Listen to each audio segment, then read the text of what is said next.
Viewers, বিডিএনএস Bangla নিউজে আপনাকে স্বাগত জানাচ্ছি। শুরুতেই থাকছে সংবাদ শিরোনাম। সভা সমাবেশে নিষেধাজ্ঞা অশনি সংকেত, বললেন ফখরুল। বিপি নূরের নেতৃত্বে রাজধানীতে মশাল মিছিল। আরও জানাবো, ঢাকা ও রংপুরে বসছে নতুন রাডার।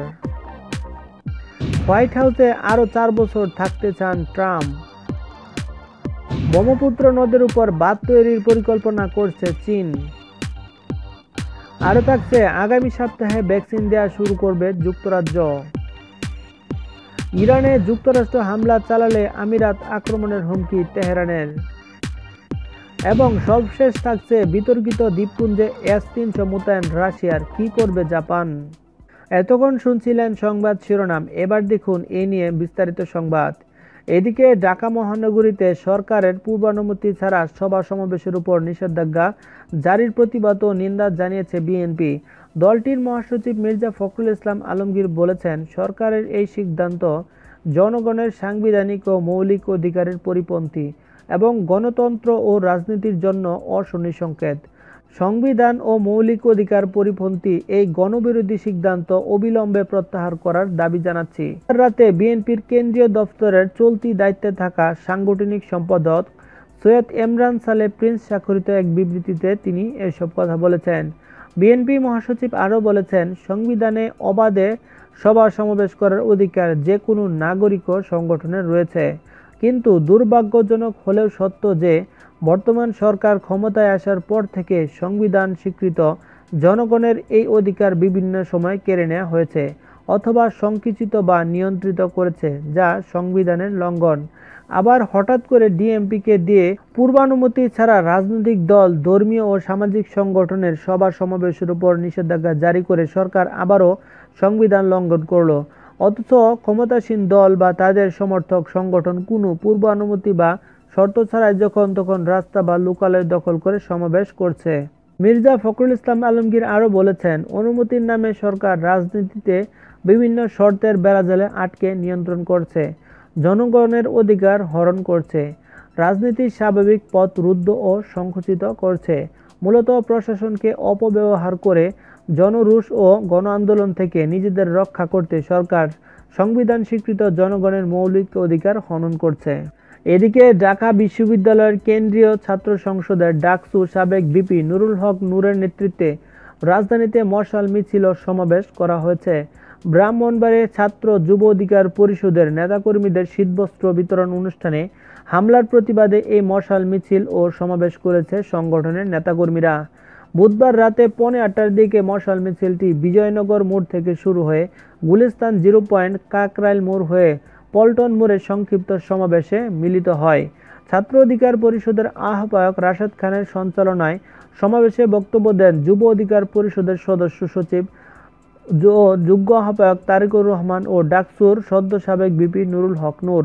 তারা ছাত্রলীগ যুবলীগের সন্ত্রাসীদের হামলার শিকার হয়েছেন এমন অভিযোগ তুলে ভিপি নূর আরও বলেছেন, সরকার ক্ষমতায় থাকতে বিরোধী দল, সংগঠন ও ভিন্ন মতের মানুষের উপর হামলা চালিয়ে কুণ্ঠাসা করে সাম্প্রদায়িকতা উস্কে দিয়ে আন্তর্জাতিক অঙ্গনে প্রচার করছে বাংলাদেশে উগ্রবাদের উত্থান হচ্ছে। এদিকে পৃথিবী পৃষ্ঠতল সম্বন্ধে তথ্য সরবরাহ করা বা আবহাওয়া মণ্ডলের পরিস্থিতি জানতে নতুন করে 2টি রাডার টাওয়ার নির্মাণ করা হচ্ছে। এই 2টি রাডার নির্মাণ করা হবে ঢাকা ও রংপুরে। বুধবার সংসদ ভবনে অনুষ্ঠিত প্রতিরক্ষা মন্ত্রণালয় সম্পর্কিত স্থায়ী কমিটির 11তম বৈঠকে এ তথ্য জানানো হয়। বৈঠকে আবহাওয়া অধিদপ্তর থেকে জানানো হয়, রাডার সিস্টেম স্থাপনে জাপান সরকারের উন্নয়ন সংস্থা জাইকা অনুদান সহায়তা দিচ্ছে। জাইকা ও অর্থনৈতিক সম্পর্ক বিভাগের মধ্যে 288 কোটি 10 লাখ ইয়েন অনুদান চুক্তি স্বাক্ষরিত হয়। 2015 সালের 24 জুন চুক্তি হয় এবং ঢাকা ও রংপুর আবহাওয়া রাডারের উন্নয়ন শীর্ষক প্রকল্প 1 অনুমোদন পায়। প্রকল্পের মেয়াদ 2023 সালের 30 জুন পর্যন্ত। এই 2টি রাডার স্থাপনের জন্য সফল দরপত্র দাতার এবং আবহাওয়া অধিদপ্তরের মধ্যে 2020 সালের 21 ফেব্রুয়ারি জাপানে চুক্তি স্বাক্ষরিত হয়। এরই ধারাবাহিকতায় চলতি বছরের 5 এপ্রিল জাপানি পরামর্শক ও ঠিকাদার এবং আবহাওয়া অধিদপ্তরের মধ্যে রাডার টাওয়ার নির্মাণ কাজ শুরুর কথা ছিল, কিন্তু করোনা পরিস্থিতির কারণে তা সম্ভব হয়নি। পরিস্থিতি স্বাভাবিক হলে রাডার টাওয়ার নির্মাণ কাজ শুরু হবে বলে স্থানীয় কমিটির বৈঠকে জানানো হয়। কমিটির সভাপতি মোহাম্মদ সুবিত আলী ভূঁইয়ার সভাপতিত্বে বৈঠকে সদস্য মোহাম্মদ ফারুক খান এবং মোতাহার হোসেন এবং নাসির উদ্দিন অংশ নেন। এছাড়া বৈঠকে উপস্থিত ছিলেন প্রতিরক্ষা সচিব, সেনাবাহিনী, বিমান বাহিনী, নৌবাহিনী ও প্রতিরক্ষা মন্ত্রণালয়ের ঊর্ধ্বতন কর্মকর্তারা। এদিকে মার্কিন প্রেসিডেন্ট ডোনাল্ড ট্রাম্প আরও 4 বছর হোয়াইট হাউসে থাকতে চান। তিনি বিষয়টি মুখ ফুটে না বললেও অবশ্য চলত, কারণ নিশ্চিত পরাজয় সত্ত্বেও প্রেসিডেন্ট ট্রাম্প এখনও নির্বাচনে পরাজয় মেনে নেননি, বরং যুক্তরাষ্ট্রের ইতিহাসে অভিনব সব ঘটনার জন্ম দিচ্ছেন। এতেই বোঝা গিয়েছিল হোয়াইট হাউসের জন্য তার বেশ মায়া পড়ে গেছে। অবশেষে বিষয়টি পরিষ্কার করে বললেন তিনি। মঙ্গলবার হোয়াইট হাউসে আসন্ন বড়দিন উপলক্ষে আয়োজিত এক অনুষ্ঠানে তিনি সরাসরি নিজের ইচ্ছার কথা বলেন।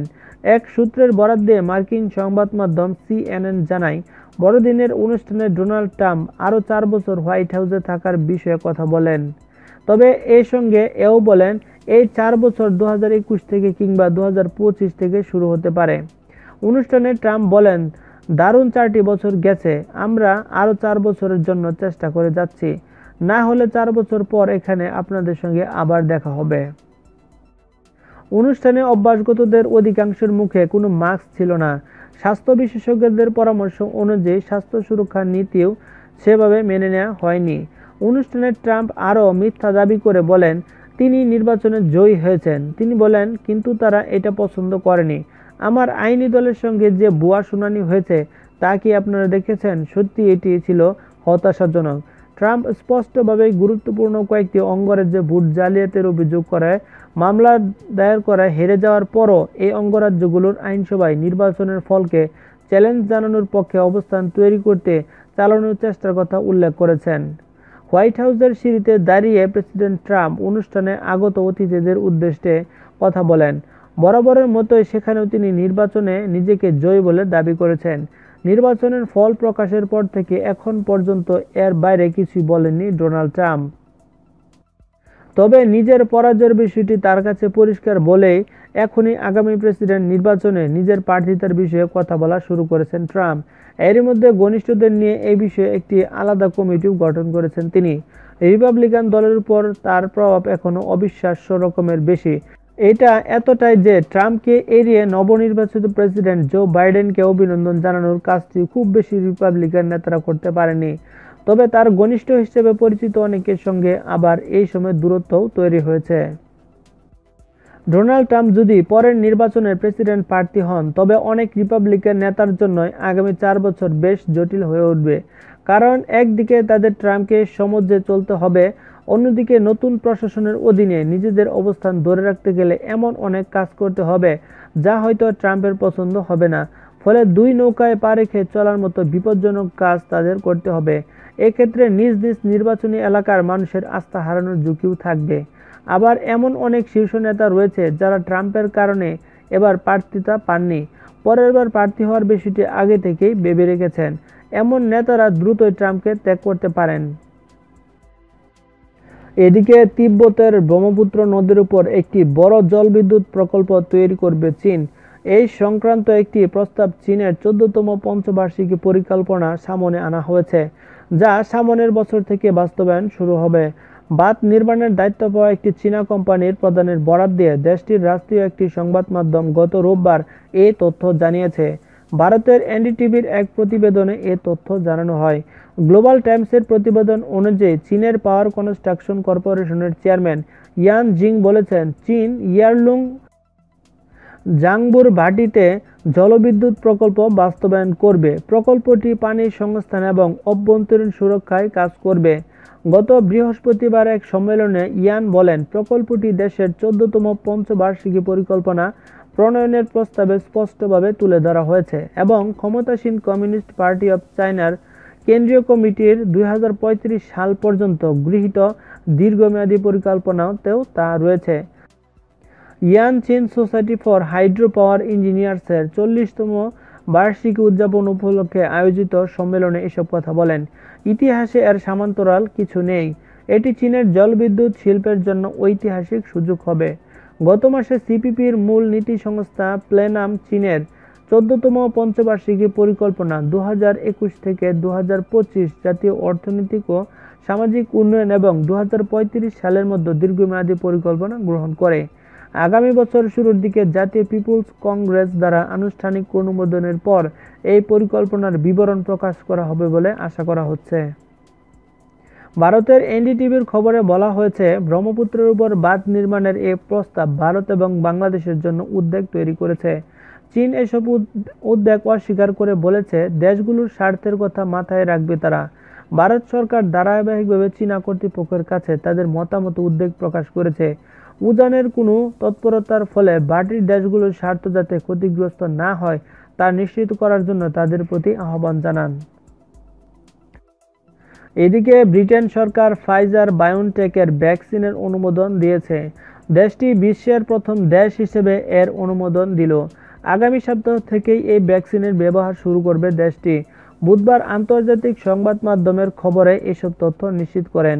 ব্রিটেন সরকারের পক্ষ থেকে এক বিবৃতিতে জানানো হয়েছে, স্বতন্ত্র ঔষধ এবং স্বাস্থ্যসেবা সামগ্রী নিয়ন্ত্রণ সংস্থা ফাইজার বায়োনটেকের কোভিড-19 ভ্যাকসিন ব্যবহারের অনুমতির জন্য যে সুপারিশ করেছিল সরকার তা আজ গ্রহণ করেছে। বিবৃতিতে আরও জানানো হয়, ব্রিটেনে আগামী সপ্তাহ থেকে এই ভ্যাকসিন পাওয়া যাবে। ফাইজার বায়োনটেকের কোভিড-19 ভ্যাকসিনকে অনুমোদন দেওয়ার সিদ্ধান্তকে চমৎকার খবর হিসেবে উল্লেখ করেছে ব্রিটেনের স্বাস্থ্যমন্ত্রী ম্যাট হ্যানকক। স্কাই নিজেকে বলেছেন, আগামী সপ্তাহের শুরুর দিকে আমরা মানুষকে ভ্যাকসিন দেওয়ার কর্মসূচি গ্রহণ করব। ফাইজার বায়োনটেকের ভ্যাকসিনের আপাতত 4 কোটি ডোজ বাজারে ছাড়বে ব্রিটেন সরকার। এতে দেশের মোট সংখ্যার 1/3 কম মানুষের চাহিদা পূরণ হবে। প্রথম ধাপে ভ্যাকসিন পাবেন স্বাস্থ্যকর্মীরা। ব্রিটেনের সংবাদ মাধ্যমের খবর অনুযায়ী স্বাস্থ্যকর্মীদের ভ্যাকসিন দেওয়া শুরু করার জন্য এরই মধ্যে হাসপাতালগুলোকে প্রস্তুতি নেওয়া হয়েছে। এদিকে ফাইজার জানিয়েছে, খুব তাড়াতাড়ি তারা ব্রিটেনে ভ্যাকসিন পাঠানো শুরু করবে। ব্রিটেনের পর যুক্তরাষ্ট্র ফাইজারের ভ্যাকসিনের অনুমোদন দিতে পারে। আগামী সপ্তাহে এই ব্যাপারে তাদের সিদ্ধান্ত জানাবে যুক্তরাষ্ট্রের খাদ্য ও ওষুধ প্রশাসন। এদিকে সংযুক্ত আরব আমিরাতের ভূখণ্ড ব্যবহার করে যুক্তরাষ্ট্র ইরানে হামলা চালালে আমিরাতে হামলা চালানোর হুমকি দিয়েছে তেহরান। মিডল ইস্ট আইকে উদ্ধৃত করে এ খবর জানিয়েছে তুর্কি সংবাদ মাধ্যম ইয়েনি শাফাক। লন্ডন ভিত্তিক সংবাদ মাধ্যমটি বলছে, ইরান আবু দাবির ক্রাউন প্রিন্স মোহাম্মদ জায়েদকে হুমকি দিয়ে বলেছে, যদি কোনো কারণে আরব আমিরাতের ভূখণ্ড ব্যবহার করে যুক্তরাষ্ট্র ইরানে হামলা করে তাহলে উপসাগরে এ দেশটিতে হামলা চালাবে তেহরান। জায়েদ বিনকে পাঠানো বার্তায় আরও বলা হয়েছে, ইরানের শীর্ষস্থানীয় পরমাণু বিজ্ঞানী মোহসেন ফাখরিজাদকে হত্যার জন্য আমরা আপনাকে দায়ী করব। গত সপ্তাহে তেহরানের কাছে পরমাণু বিজ্ঞানী ফাখরিজাদকে হত্যা করা হয়। এ হত্যার জন্য চিরশত্রু ইসরায়েলকে দায়ী করছে ইরান। মিডল ইস্ট আইয়ের প্রতিবেদনে আরও বলা হয়েছে, ফাখরিজাদকে হত্যার ঘটনায় ইরানের সঙ্গে ব্যক্তিগত যোগাযোগ করে রোববার বিন জায়েদ সমবেদনা জানিয়ে এক বিবৃতি প্রকাশের কয়েক ঘন্টা আগেই পররাষ্ট্র মন্ত্রণালয় সতর্ক করেছে, এ অঞ্চলে আরও সংঘাত সৃষ্টি হতে পারে। ইরান পরমাণু বিজ্ঞানী ফাখরিজাদকে হত্যার প্রতিশোধের ঘোষণা দেওয়ার পরে আমিরাতে ইসরায়েলি দূতাবাসে উচ্চ সতর্কতা জারি করা হয়েছে। ইসরায়েলি সংবাদ মাধ্যমের প্রতিবেদনে বলা হয়েছে, সংযুক্ত আরব আমিরাতে ইসরায়েলি নাগরিকদের নিয়ে চিন্তায় রয়েছেন তেল আবিবের সামরিক বাহিনী। গত সেপ্টেম্বর থেকে যুক্তরাষ্ট্রের মধ্যস্থতায় ইসরায়েল ও আমিরাতের মধ্যে সম্পর্ক। নিউজটি সম্পূর্ণ দেখার জন্য ধন্যবাদ। ভিডিওটি ভালো লাগলে লাইক, শেয়ার করুন এবং প্রতি ঘন্টার আপডেট নিউজ পেতে আমাদের চ্যানেলটি সাবস্ক্রাইব করে রাখুন। আসসালামু আলাইকুম।